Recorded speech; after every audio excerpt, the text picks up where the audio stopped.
Hey guys, welcome back to my YouTube channel. My name is Innocent Matara. So if you haven't subscribed to the channel, please do so, and also remember to press on the notification bell so that at least whenever there's nice new content for you, you can easily access it.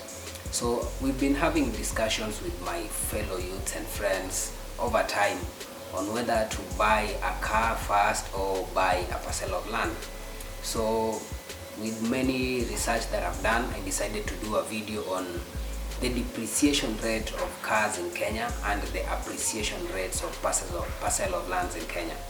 So if you go to the KRA website, you'll discover that they say that newly imported cars within Kenya, that those are cars that are from Japan, China, US. So when you buy that car, the depreciation rate, so there's information there at the KRA website about the depreciation rates of cars. You can have a look at it, and we will also display within the video. So there you'll find that the depreciation rate of newly imported cars, those are new cars that you've imported from China, Japan, USA. So you'll discover that the depreciation rate of such cars, let's say if you buy a Toyota Vitz or Toyota or Mazda Demio or even a Range Rover, the depreciation rate of within 2 years, it will be 20% of the initial cost. So if you bought this car at 1 million, then the depreciation rate will be 20% over 100 times 1 million. So that will be around 50,000. So if you're going to sell that car, you'll be selling it at 950,000 within that average of 1 year. Not 950,000. That is 20% is 200,000. So you'll be selling that car for 800,000. So but if you buy a already registered car means second-hand car.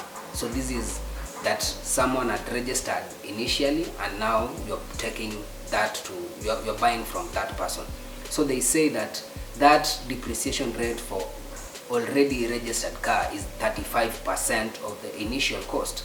So if you bought a car, let's say at 1 million, that is 100%, and that is the second hand that you bought, 35% will be 350,000.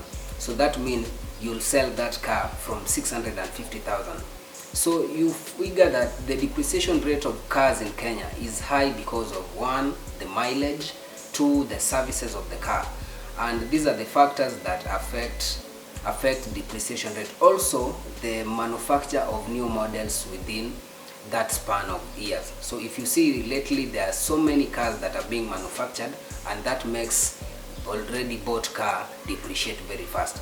Now if coming to land appreciates very fast in Kenya, and if you look at the UN statistics, they say factors that make land appreciate faster within Kenya are factors like peace, then there's population that is growing every day.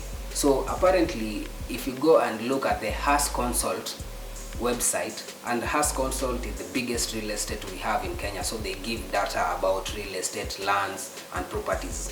So they say land appreciates within a annual range of 3.5%. So 3.5%, if you bought land at, let's say, 100,000, then that means 3.5 will be like it has grown with 3,500.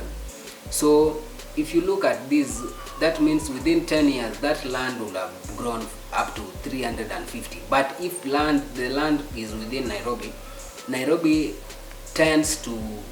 land tends to appreciate very fast within Nairobi. So you find that land appreciates even with 10% of the cost of the land.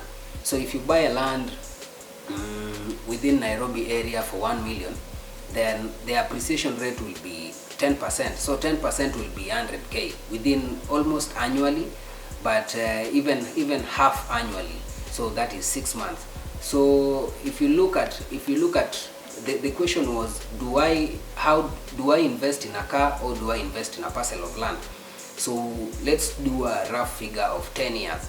So you bought a car for 1 million. The depreciation rate is 20% annually. So that is 200,000 annually. So if you bought it 1 million, the first year utakuwa umepoteza 200,000, the second year 200,000, third year also 200, up to almost 50% of the initial cost. So if you bought a car for 1 million, within 5 years you'll sell that car for 500,000. You also realize that kila siku utakuwa unaweka mafuta. So ukiweka mafuta ya so tatu daily, that per month is 9,000, then per year is 108,000. So if you do that for 5 years, that is 540,000. So you bought a car for 1 million, you'll be selling it at 500,000 for 5 years, and you'll have used another 540,000 for the fuel. But if you bought land for 1 million in Kenya, for 5 years it will have grown for a rate of 10%. So for 5 years it will have grown for 50%. So 1 million, 50% will be 500,000. So you'll be selling that land for 1.5, and also you'll be harvesting maybe maize within that range of 5 years if you're planting, na unaweza pata magunia kadhaa. So my advice to you and also to others, I think as a youth, the first thing I can do is I'd rather buy a parcel of land, then I build, then the car will come later. Thank you for this, and if you have contrary opinion, please go to the comment section. Let us learn from what you have different from us. Thank you, and keep watching Innocent Matara. Bye.